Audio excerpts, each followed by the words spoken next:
Hello everyone, how are you? This is Hasina Islam, lecturer, Department of English, Tongi Government College. Today, I will start my lecture for honors second year students, History of English Literature. And from History of English Literature, I am going to discuss on Victorian period. We know Victorian period started after Romantic period, and Victorian age was named after Queen Victoria, who reigned over England from 1837 to 1900 on.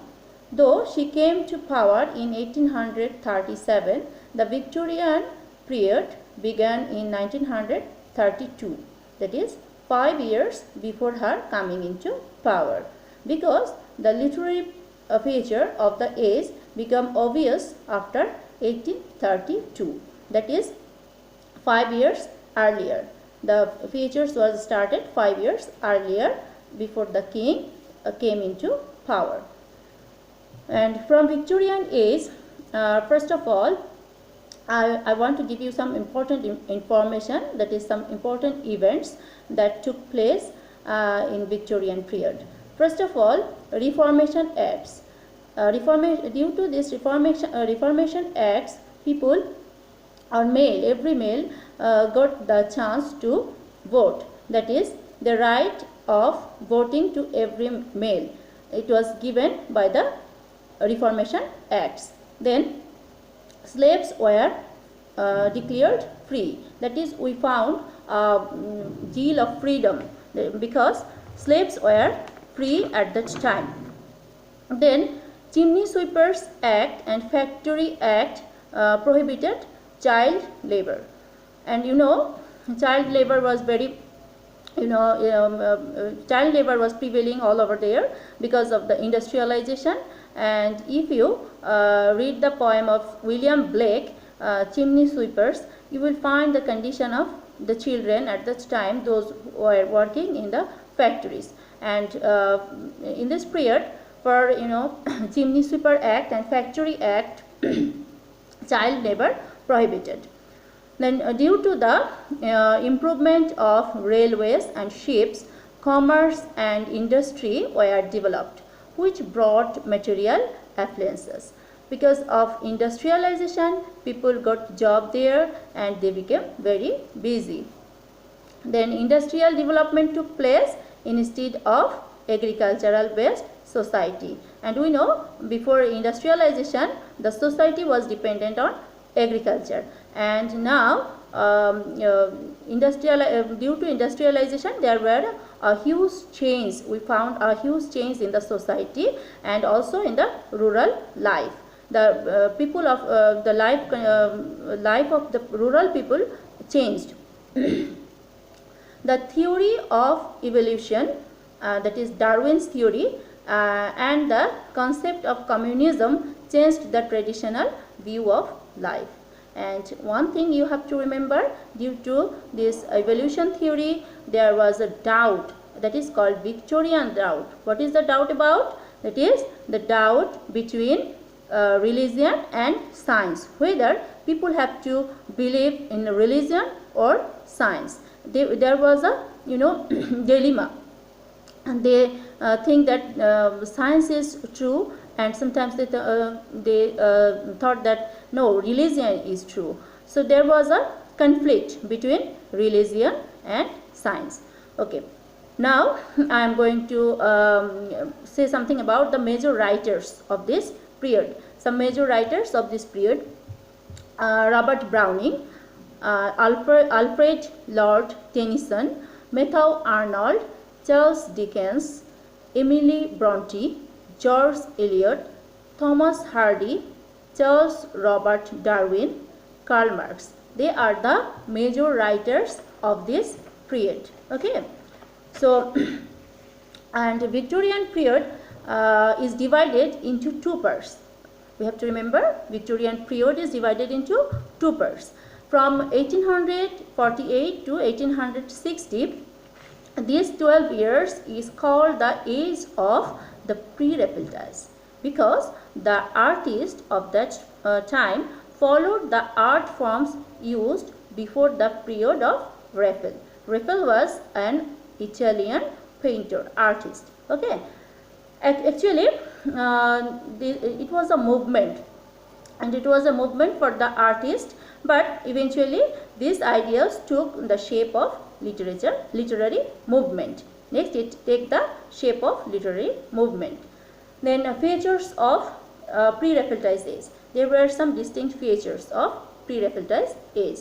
What are the features? Number 1, medievalism, symbolism, sensuousness, truthfulness, and simplicity. These are the features of pre-Raphaelite age. Then the second part, that is started from 1880 to 1901, and from 1880 to 1900 on of Victorian period is called the age of aesthetism and decadence. Why it is called decadence? Because there was a fall and decay of the Victorian spirit. The Victorian spirit that took place in the early part, we find the fall of this spirit in this period. Okay, in this part, in the second part, that is simplicity, truthfulness, and medievalism. All these features were invisible. They were going, declined from this period. Okay, and now I am going to say something about the Victorian, that is the features of the literary features of Victorian period. Number 1, this period reflects peace, order, and sensibility. This period reflects peace, order, and sensibility. Number 2, the ideals are compromise and construction. Why it is called compromise? This is called Victorian compromise, because the compromise between religion and science, doubt and faith, this type of compromise they had to accept. So this the ideals are compromise and construction. Then number 3, a dualism of reason and emotion, materialism and mysticism, religion and science. This dualism we find in the among the people of the Victorian age, and also it is revealed in the literary in literature also. Okay, then faith and doubt. This was very common in the in Victorian period. Why? And I told you earlier, there was a compromise between faith and doubt due to the scientific advancement. Due to scientific advancement and evolution theory, there was a doubt. There was faith and doubt was very common. Then compromise between the old and the new. They had to compromise between the old and the new, whether they will accept the new or they will follow the old. This was a compromise. Okay, that's why this age is called the age of compromise and construction also. Then conflict between freedom and restriction, because most of the slaves are freed at that time and they got freedom. That's why there was a conflict between freedom and restriction. The literature of this period bears the influence of Romanticism. Why? Because after Romantic period, Victorian period started. So we find some traits, some Victorian Romantic traits in Victorian literature, and literature of this period bears the influence of Romanticism. So there is a marked fusion of Romanticism and intellectualism. There was a fusion of Romanticism and intellectualism. Then morality and prudery are at the center of all thoughts. Then at the last part of this period, a new movement called decadence. I told you earlier, at the last part of this period, a new movement, decadence, it was started, and then the slogan of the decadence was art for art's sake. Art for art's sake. And earlier the slogan was art for men's sake. Okay, so this was the slogan of the decadence. So today we came to know about the Victorian period, and in our next class I will give you more information regarding Victorian age. Until then, everyone, please stay home and stay safe, and have a nice day. Thank you, all of you.